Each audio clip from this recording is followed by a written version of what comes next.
Welcome to the Be a Better Parent podcast. I'm Celia Kibler, your host and founder of beabetterparent.com, the Day of Calm Foundation, and FunFit Family Fitness, and an award-winning author, mom of 5, grandma of 9, who has spent my entire life helping children thrive and helping parents build the empowered adults that we need in this world. You don't need to feel shame as a parent.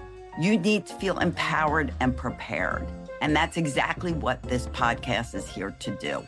Every week, we'll dive into some simple, practical, powerful strategies to help you raise respectful, cooperative, fun-loving children, and do all of that without yelling. We'll also hear from some leading experts in a variety of fields that will support you and give your family the tools they need for everyday life, approaching all the stages and phases of your child's world. I'm so grateful you're here. Your commitment to being a better parent will truly change this world. So thank you for joining, and let's get started.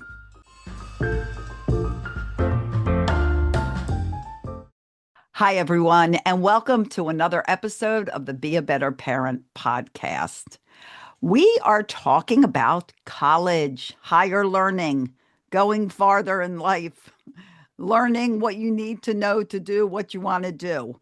And we are talking with an expert, Brian Eyster. And Brian Eyster is the visionary founder of the G.R.A.D process, which he's going to explain, G.R.A.D. And period, extra period after D.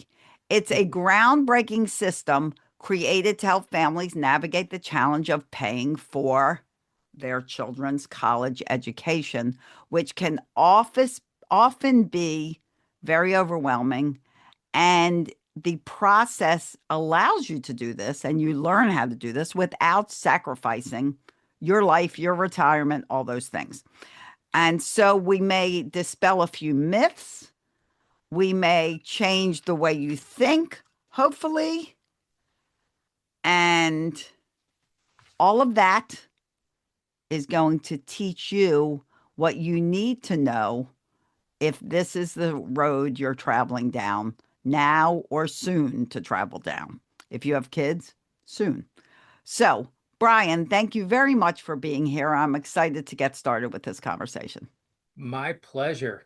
I'm excited to see where our conversation takes us today. Well, let's start out with number one, how can someone find you? So whatever website you want to share with them. And number two, what encouraged you to do this? Why did you find the need to create this G.R.A.D process? Excellent question. So folks can reach me at www.essentialstrategies.net. On my website, they can surf around, click around, get informed, educated. I would encourage folks to click on the resources tab, in which they can learn a little bit more about different phases and topics of this thing that we call the entire college planning process. On every page, there's an opportunity if they would like to schedule a 20-minute conversation and have a chat to see if what they are looking for and what I can provide are a good fit. That's why I call it a synergy call. We have to get along. If we don't get along, no matter if I know that I can help you, but we just aren't vibing, I will introduce you to someone else who I think is a better fit. So plenty of ways to get a hold of me on the website. You can go check out my LinkedIn, some of my college designation websites, all of it's on there. So part two to your question, the G.R.A.D process.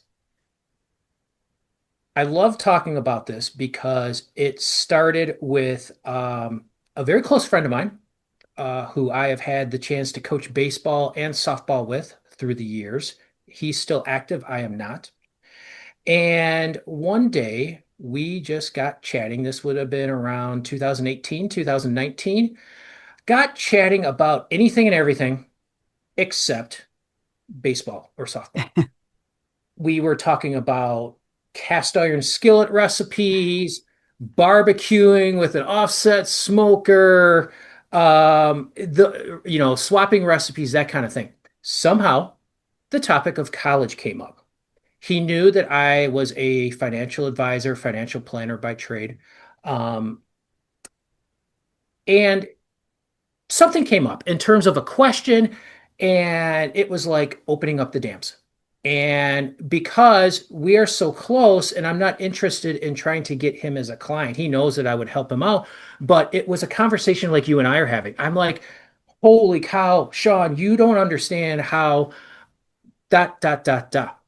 This is how the grad process came about. Parents are anxious, Yes. overwhelmed, scared, frustrated would be the four most common popular ones that I can find. I know this because being a parent and a fan now, I don't know how many conversations I will have by the right field foul pole where I hold court watching the games because I'm far enough away where I can critique things and not be heard. And so people are just start coming up and I'm just kind of talking. And so that is how the grad process was started. Many of my clients around that time were having their firstborns getting ready to go to school. Brian, just want to double check. Can we meet next week? Are we okay? Are we okay? Hey, I know you said it a couple times. I'm so sorry, Brian. Are we okay? It's fine. I'll take as much time as you need so you can feel good at night, so you're not Right. having those 11 p.m. arguments with your spouse over differences of opinion or how are we going to make this work, or you're even thinking how I'm going to make it work, because it's stressful. Absolutely. It is absolutely stressful. And so I have a thirst and a passion for knowledge. Doesn't matter what it is. And I just started researching and rabbit trailing, knowing that I have a junior in college and I have a senior in high school. So I'm going through this as well. This isn't something that I'm just, ivory towering it. And I created the GRAD process, just kind of a snappy acronym, G.R.A.D process. Basically, here's the essence of it. There is a lot that you can do to prepare your child for the best offer, to position them for the best chance for success, and to qualify for financial aid, whether it be need-based financial aid or merit-based financial aid. Now, we could keep talking for 2 hours about that. Let's Right. just move on. But That could be a whole it's, nother podcast. yes, it's all about packaging and positioning. I created the grad process because I was telling my friend that I said, look, at the end of the day, you're still going to have to come to the table and write a check. Do you want to pay wholesale? Do you want to pay at a discounted rate? You're still going to have to pay for your meal at the end of the day, but you don't have to leave a tip. Meaning, if you aren't working with a professional or if you're a do-it-yourself and start searching, there are many, many ways to get that SAI. It used to be called the EFC. That index from you might score here, but there could be ways to get it down here. And depending on the university and where you're going, they may say you qualify for financial aid of some sort. So anyway, at the end of the day, you're going to have to write a check yourself. If you are using your own money to pay for school, that means you no longer have that money in your possession to continue to save or grow or invest or do something with for retirement. The average 45-year-old with two kids, and let's say that they have to come to the table with $25,000 each a year. That is going to equate by the time that they get to a normal retirement age, let's use a 65 or 67, $750,000 Wow. of lost money. And but more importantly, it's not that big pile of money. That is a $30,000, $35,000 a year lost income stream because they are following the mass media and the financial entertainers out there in how to pay for school. And in talking with Sean and being colorful and just kind of, off the cuff, I said, there's a lot of crap out there. There's a lot of stuff. I mean, and people don't know. They don't know what they don't know, and they're just going to do something Right. because it puts them at ease or their spouse at ease. And I said, what if there was a way to educate and empower these folks where they get all the knowledge, they can pick and choose what they want to do. And he's like, you need to start. And I respect him enough where he can kind of hit me between the eyes. Right. He's And like, wake you up. he said, he's like, B, this is your calling. This is where you need to spend your time. Here we are in 2025 with essential strategies and the grad The process. grad process. And it was born. So, well, first of all, what is the acronym? What does GRAD stand for? Because I don't think we mentioned that. And I'm assuming it stands for something. Does it stand for something? Yes. So, paraphrasing off the website, um, G is just basically gathering insights, gathering data. Everyone is coming to me with different questions and at a different point of the process. Some haven't even started, others are knee deep in everything and they're just trying to make heads or tails. So let's just gather everything that you've done and let me take a little bit of time to kind of make heads and tails of everything. R is recapturing costs. Visualize the holes in the bucket. A college planning strategy, an effective one, needs to work in unison with their retirement planning strategy. They have to be parallel. Oftentimes, though, they are crisscross. So they might, this and vice versa. College is working great, but it's impacting what the bottom line is going to be for the retirement. Their retirement is fantastic. And you hear people like, well, you can't take out loans for retirement for college. Okay, I will debate and argue.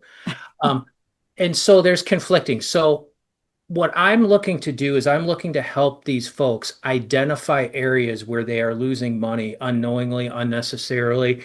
They just don't know what they don't know.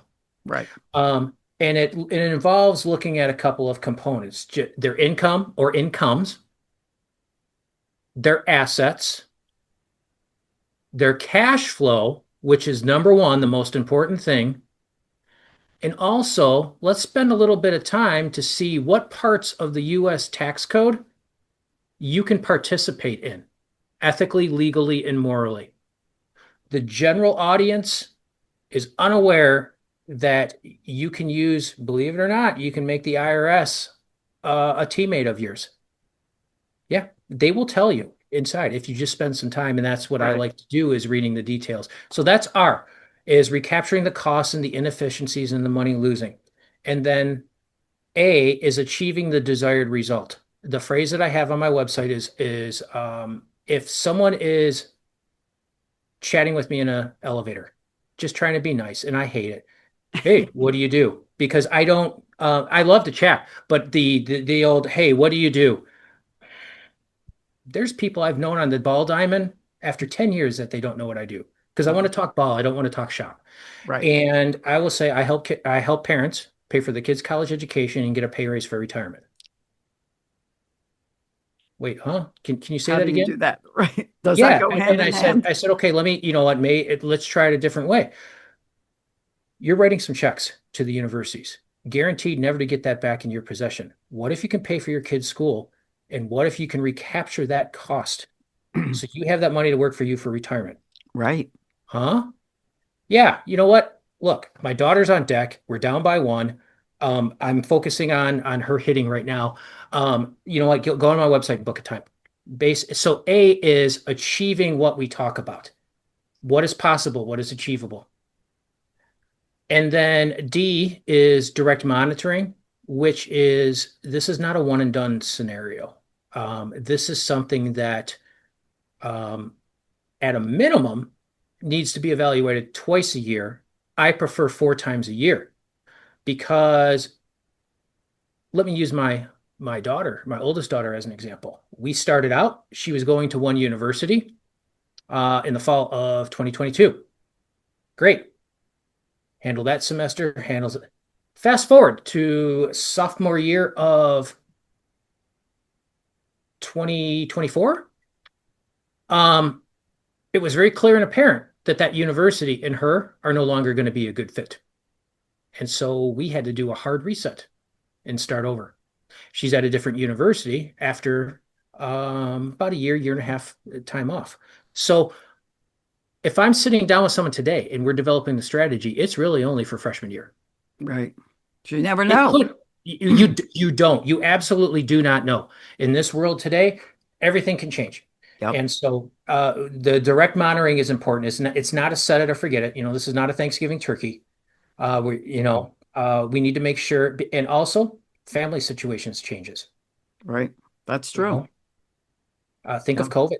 Um, there was a lot of tears and a lot of folks that felt comfort where in January, February of 2020, things were cool. Right. Tuition was paid for that semester. So their kid was good for that year, that semester. Things were completely different come the fall. Right. School shut down. There was not, you couldn't go into a classroom. You got like all things, the whole game changed. How about that small business owner that had a thriving business that was told that they no longer can do it? They're not Right. deemed essential. Right. Again, different day, different That story. happened to me. I mean, with I have a kids fitness company and no longer could these classes operate because people weren't going to come in with their kids to take classes until all this was cleared. My camps ended. Like so many things stopped and changed that were unexpected. Yeah. And you have to prepare for that. So let's talk about, how overwhelming this whole thing can be. We started talking before we hit the record button, and you were talking about, you know, parents realizing the possibility that this can work, that this can happen. And a lot of times, you know, their parents automatically think, I can't do this. I can't afford it. I can't, so I don't know what's going to happen. Or like I had said before when we were talking, one parent went to college where their family paid for it. One parent paid for their own college. And one parent maybe didn't go to college. And how all these different, viewpoints, how do we create unity, getting everyone on the same page and creating the possibility that this will work, even though it seems very foreign to many? Excellent question. What you just described and the thought that comes in my head is essentially it's a cornucopia of confusion. Like that there? You know Yeah, I what? like that. Interesting. Good tie-in. Yes. So the best way to describe it is, yeah, it's just chaos. You have two parents that are doing the best they can to thrive and excel in this world. It's more common now than ever that it's a two-parent household. Okay. One parent is a luxury. It's no longer the norm and the standard. And there's bills to pay, and there's travel sporting events, and there's practices. And then our age, I'm 49, and I'm seeing this myself as well as with my friends and clients, the sandwich generation. We're dealing with our kids, and guess what? Some of our parents are dying off, and and they're in different states. Yeah. It's maddening. It's crazy, and they just don't know what to do. And by and large, the financial services industry wants you to believe that that's okay. Just take $100, $200, $300, just put it into XYZ product.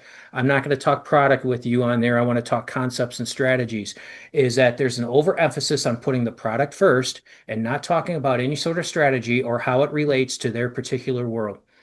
And the big thing is, where are the parents and where are the kids? And I'm going to speak from observation in my local communities. Children, kids these days are more coddled than ever, given more than they've ever had compared to previous generations, do not know the concept of money because they don't have dollars in their account. Heck, they don't even have debit cards in their account. Nothing tangible and real. It's a phone with an iPay, and they think Right. it's an unlimited resource. Unlimited. Mom and dad are Exactly. just going to replenish and refill. Okay, so that's number one. A lot why I do what I do Yes, to turn it that is. around. And children need to realize that money is real and Right. costs are real. And just because Johnny and Jane are going to one university, great, good for them. Doesn't mean you will. Doesn't mean you will. And guess what? Johnny and Jane aren't sharing with me their personal finances. And I don't care. I got a close buddy right now. in college, and we're all Michigan State grads, and that is one university that we're looking for. But you also have to take into consideration his situation is completely different than mine. My wife also has a very close friend that's has a daughter going to that university. Got a sweet offer. So just because someone is going there doesn't mean that you're going to get the same results. There's a lot of unpacking to do. So with folks, what is extremely important to put everyone at ease because it is stressful. Okay, let's just talk. Where are you at? What you got going on? In the baseball and softball world, to use an analogy, let's get in the batting cage.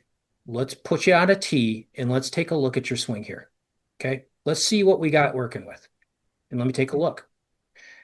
And then start to talk with the folks. What do you want? And so before we get into any X's and O's, it's really, I'm kind of helping determine what do you want to accomplish? Biggest obstacle right now? One person wants to pay it all. I have a real life situation where, um, let me keep it general. They want to take care of all the bills that the child is going to incur, tuition, bills, and everything like that. The spouse has a difference of opinion. And then you look at their personal finances, and that says you shouldn't be doing anything at all.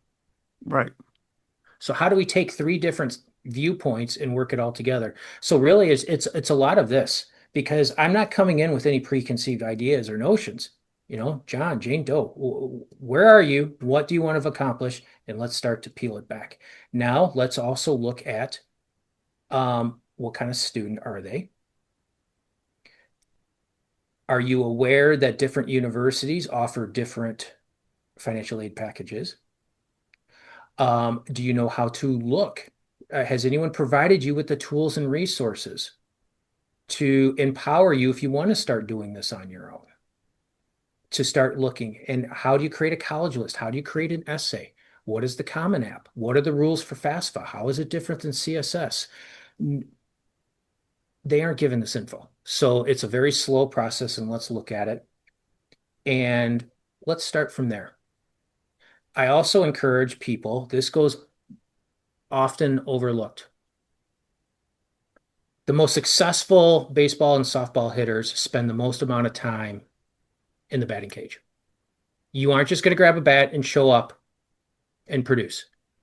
It's a cruel sport. It's hours and hours studying. I bring that up, or swinging the bat. I bring that up because there are so many different options for ACT prep, SAT prep, PSAT prep. The colleges just love those numbers.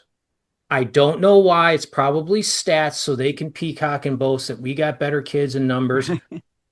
They tell you, and you can, there's websites that'll say what they're looking at. We look at SAT more than ACT or vice versa. Right. This is how you write the essay. They give you the cheat sheet. They just need someone like me that knows how to read the manual and make it a simple, concise path for what this family needs to do. I highly encourage PSAT testing, ACT test prep, SAT test prep. There are two websites. I forget the actual one, but one is called CLEP. That's an acronym. Couldn't even tell you what it is. CLEP. These are online college courses that you can take, which is a pass-fail environment. So and if you look at the courses offered versus the university or universities you are entertaining, you can see if you have an overlap and it fits. And basically, if you get a 70% or higher, you get the credit. I wish I knew about this in school. Yeah. You know, I like a path of least resistance. I'm always looking for the edge and the angle. Me too. And they are inexpensive. $75 to take. Wow. Yeah. So I told my oldest she has one general ed class left and she can take it through CLEP. I said, I'll pay for two. Take the first, and she over prepares like me and she wants to know it. And I'm like, no, don't worry. This is gen ed. You aren't doing a career in medieval history studies or whatever it is. You know what? Go take it. If you get a 71%, guess what? You passed. Yes. And Right. so there's plenty of resources there. And again, I want to emphasize the value that I provide is that I have 27 years in the business, and from 2018 and above, I got a whole tool belt of little trinkets like this to help parents take a sigh of relief and breathe. Got challenges? We got answers. Download the Be a Better Parent app. And when anything stops you, put it in. Ask it for help, and you'll get solutions right away. All based on Celia's 40-plus years of experience. Don't we all just want to be a better parent? Be a Better Parent. Available on the app and Google Play Store. Download the app now. Right. And I think that's what's so important. And that's so what parents need. They need a clear path forward. They need to know what they don't know. Because when you don't know what you don't know, you get stressed out. You don't know what to expect. There's no plan, there's nothing. There's no system. I always tell parents that what I do in parenting is I give you a system. There is actually a system for creating a calm, respectful, happy home. Things have to be in place. There are pieces of the puzzle. Well, same with you. There is a system for reaching the goal you need to reach. And if you can't figure it out on your own, which you probably can't, you need to have someone who can. And that's what Brian does. And the stress drops enormously because now you have a clear understanding of what needs to be done and what can be done and what's already in place that you don't even know you're doing right. A lot of the times people are doing stuff right and they're like, well, I didn't even know that. I just kind of took a chance.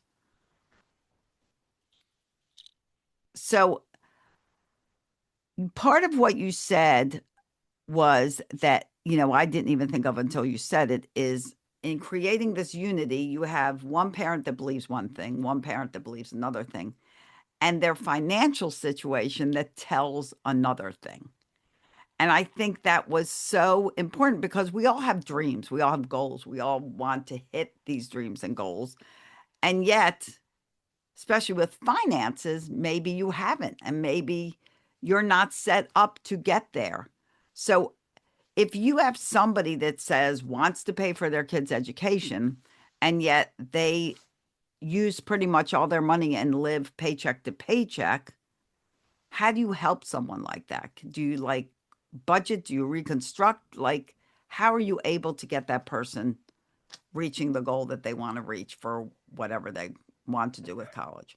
I'm so glad you In brought general, but go ahead. No, I am so glad that you brought that up. So not to repeat what we talked about earlier, but what I want to start on first is cash flow. And I want to tie in strategies, i.e., the products out there being promoted for college. And like you said, it's rare that families can sit down, honestly look you in the eyes and say, I am where I thought I was 20 years ago, or I am ahead. It happens, but it's a lot more common where I'm nowhere even close for whatever reason it is. Okay. That's why financial plans can't work. You can't sit down when you're 22, develop a financial plan with all known, unknown quantities and things that you can't control and expect it to work even 3 years down the road. Too many variables. So the St. Louis Fed, and your listeners can type it up in Google, St. Louis Fed. I will provide you afterwards with the link. I bring it up because there's a chart. Once a quarter, the St. Louis Fed tracks U.S. savings history. It's an average. You want to take a guess what the average U.S. savings rate is for a family? I have no idea.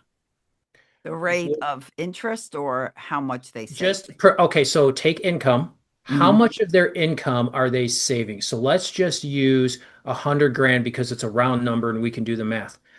How much do you think they save on Standard family, I'd say 5%.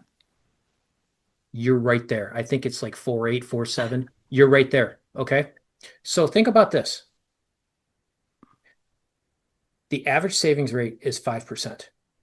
They are being told that if they do have discretionary dollars, put it in a product that is just designated for college, which is guaranteed to leave your financial world. So because you have extra resources, which could help maybe bump you from 5 to 6, 5 to 7, 5 to 10% to put you in a better place, nope, put it off to the university. That's so true. There's And failure. now you've lost, now you're 0% because all your money's going away. Yes. There is no savings. Yes. I mean, there is, but The number one issue right now, and the reason that people feel like it's strapped, is they aren't saving enough. And we talked previously, yes, a lot, and I'm not discounting it, but I want folks to hear what I'm saying. Don't trust what I'm saying. You can verify it for yourself. Yes, inflation is a driving factor of the cost of college and tuition. When I sit down with folks, it's not as large as what they initially think. Okay. We were talking about my wife, myself, both 1994 freshmen at Michigan State University. And on Michigan State's own website, okay, this is nothing that I'm crafting by myself to support my claim. Just click it up, go to the right link. I looked at what it was per credit hour in 1994. My youngest brother, Darren, started at 99. And then I just looked at what it is for, I don't think they have this year's tuition, but last year. And it was about somewhere between 5 and 6%. But the challenge is that these universities and how it's marketed, they want you to believe that you got to come up with all this money all up front. That's not how we finance our houses. That's not how we finance our cars. Yes, some people that have the ability will pay cash for that, but by and large, most people are on some sort of installment payment. Excuse me. Why? That is congruent with their cash flow. So first and foremost, to your point, with folks, when they are saying, I want to pay for it all, I don't get upset. Neither one is right, neither one is wrong. But you know what it is? It's a masked statement that they got cash flow issues. Right. So that's where we need to start first. Let's just start there.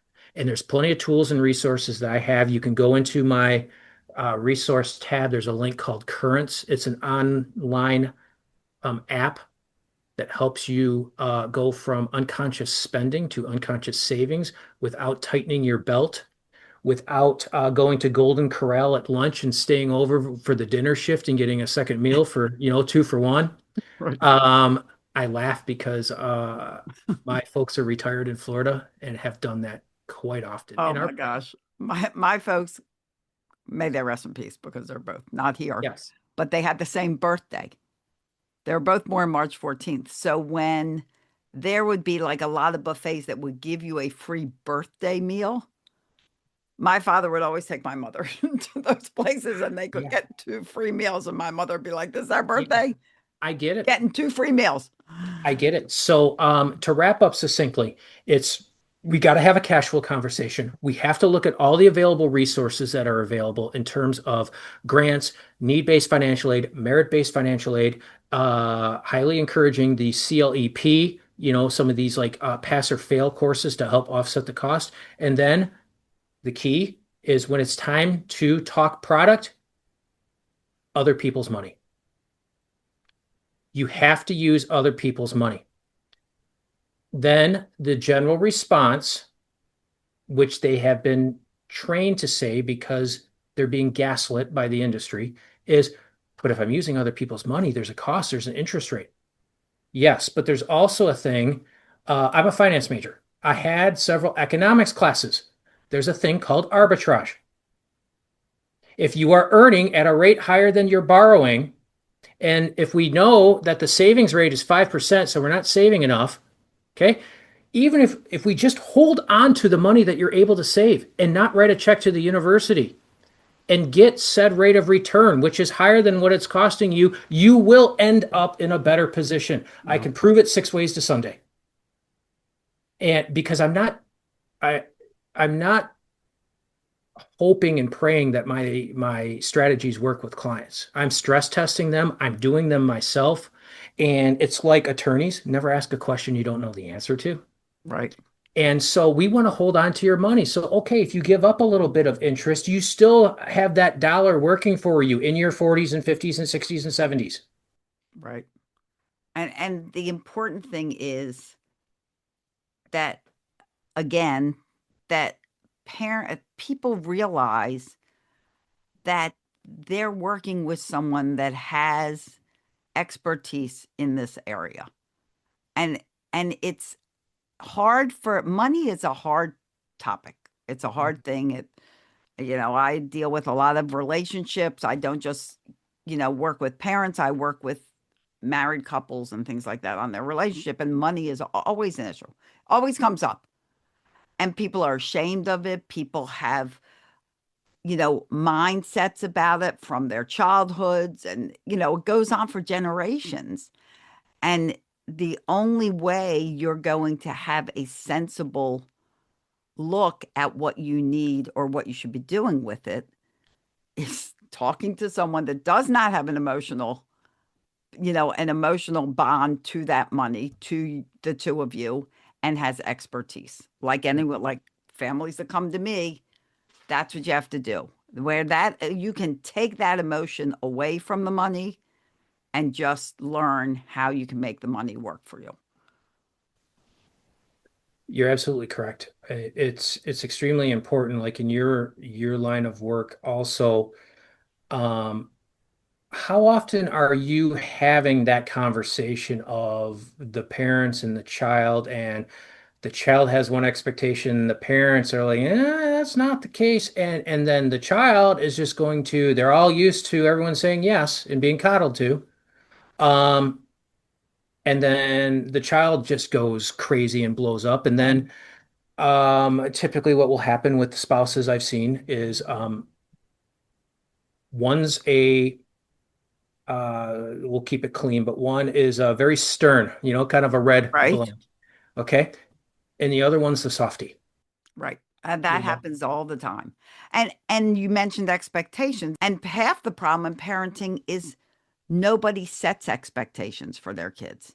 Nobody set, and same thing, they don't set expectations for themselves. And clear, concise expectations remove so much of the chaos and the frustration and the negotiations and all this. And that's the kids don't get expectations. Kids can do whatever they want. Mhm. There's nothing set before them for them to know. And you need to have that structure. You need to know where you're going. And your kids need to know where you're going. And they're not in charge of the whole thing. Just like somebody who is no good at finances and money, and that could be you listening, should be in charge of that. You need to get someone who has that expertise. Because you can learn anything. You can learn anything and you get better at anything if you're willing to. Yes, and also it's because of like you said, because of some of the unintended friction between the parents because of what the kid's creating and some of the I want to be your friend, not your parent scenario um, coming in. And what is extremely valuable is for that child to realize that we're not doing this to you. That's what I'm Right. trying to say. The kid Right. walks away of Um, I can think of a couple of scenarios where the kid think you don't love me or you don't have anything. No, no, there's a bigger game plan in all of this there, Missy. Exactly. Okay, just because you have tic-tac and a phone, you don't even know how to balance a checkbook. You're 17. You have no Right. worries in the world. Okay, you have no bills. Come talk to me when you're 49. Then Yeah. life gets real. And and help them understand. And it's a great learning opportunity for them to see what. Absolutely. I tell parents all the time, sit down with your kids, talk about finances, talk about what things cost in your home. Yeah. Kids don't know why you're telling them to turn out the lights. Show them an electric bill, so that when they go off to college, they get an apartment, they do whatever, they're not blinded by, oh my gosh, I have to pay for Wi-Fi. I have to pay for Mhm. my cell phone. I have to pay for water. I have to pay for water. Water is not free. What are you Yeah. kidding me? And so many parents just don't even talk about that. I know, I know. And it creates the friction and then, one parent will just kind of acquiesce to the other parent. That's not healthy at all. And No. that's going to create own issues. And I've seen some situations too where, in one particular case, it was just like, you know what, I'm not winning this argument. And you know what? We're done. Yeah. We're done. It's better off because you know what? Now she has full custody. These are under the old FAFSA rules. I'm getting a little technical, but Right. it used to be that whoever the primary custodian was, you used their financial information. And so this individual is like, you know what? Bleep it. We're done. Yeah. And you know what? I will help out and I'm moving on with my life because I'm not having this battle every single time over something that is more than $1,000. Right. And um, it does happen, It you does know, happen a lot. and or unintended consequences like which I don't know if you see, but the life is stressful. There's addictions out there of various sorts, dependencies. Um, that's not healthy and good either. Right. Exactly. Yeah, I see it all the time. Yeah. Yeah, it's very emotional and so that is why I got into it because like you said, I'm not involved in your world. Kind of joke around. I got my own problems. I got my own situation, but I'm in it, and I'm not saying it's all roses and ponies either in the Eyster household. Trust me, it's not. But we know what the general result is and we will get there. All four of Right. us in the household. Right. We will get there. As a team. And Exactly. yeah, You as have a we goal in place. You have a yeah, mission. yeah. And I Yep. just like to say kind of like to summarize everything is when parents come in, they're I can read them, just like you can. They're beaten up Yeah. from the media, neighbors, colleagues, their own kids.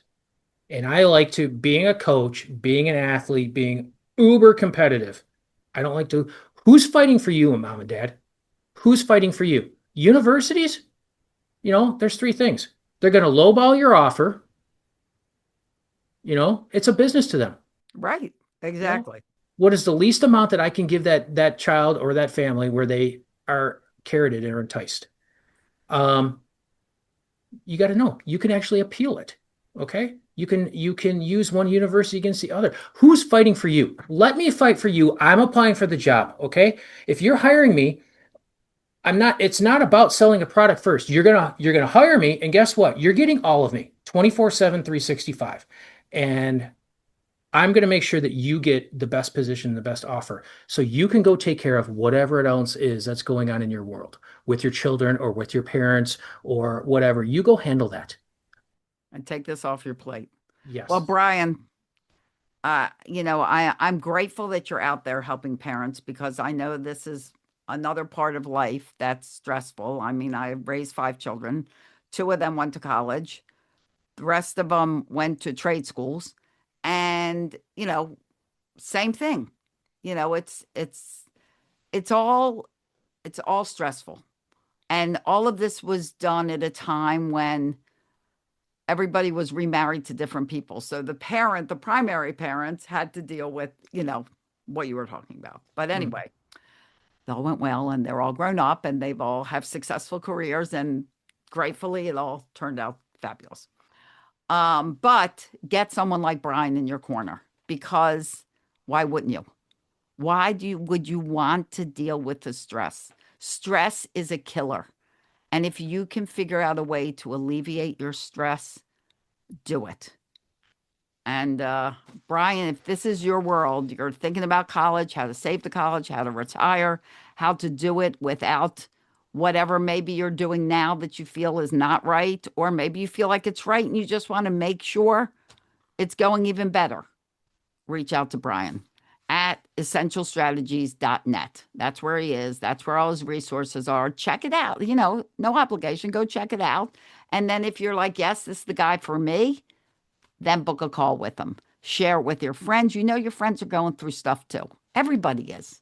It's a tough world out there, you know, and we all can use help. It's a sign of courage, not a sign of weakness. So reach out to Brian. Beabetterparent.com for the parenting end of the world. Go there. Membership's available. The app is on the app stores now. Get the app. make your world a better place. There's so many resources out there to help you, and Brian is essential in the college world. Well, Brian, thank you for being here. Thank you for all this incredible information. And, I know that you and I are both thankful to the listeners for their time and for sharing this out to who they know. And leave us a comment if this was helpful to you. Brian, before we say goodbye, I'll repeat your website again, essentialstrategies.net. Is there one more thing you would like to leave our listeners with before we say goodbye? Yes. My advice to families out there is this is not a topic that you just want to push off into the corner and wait till your child is a senior. You may not like addressing it when they are in middle school or freshman year, but you will be so glad that you do, because you will now have many more options than the person that is in the second semester of their high school senior year, where there's only so many, and we got to really work hard and hard. You don't need that stress. Okay. And so I encourage people to talk with someone like me, even if they're not ready in freshman and sophomore, but just kind of get a feel and a little bit of taste of what all is involved. Their future selves will thank them. Right. I love that advice. Perfect piece of advice to end with. Thank you, Brian, for being here. And to all of you parents, as always, I wish you days filled with peace, love, tons of laughter. Even going to college can be funny. Find the funny, laugh a lot. It's a great stress reducer. It really is the best medicine. And I'll see you here next time on the Be a Better Parent podcast. Bye-bye, everybody. Thank you for joining me on today's episode of the Be a Better Parent podcast. I'm truly grateful for your time, your heart, and your commitment to becoming a better parent. Remember, you don't have to feel shame as a parent. You deserve to feel empowered and prepared for whatever challenges come your way, and that's what I'm here to help you with. If today's episode really helped and supported you, please feel free to share it with another friend or family member, another parent who also needs the help and encouragement today. And be sure to visit beabetterparent.com to explore all of the parenting services, our new app, our new community, and the resources that give you the ability to stay calm, stay connected, and stay happy and create that family harmony you're really looking for through all the stages and phases of parenting. You're doing an incredible job. Keep going. Keep being the best parent you can be, and I'll see you in the next episode. Bye-bye.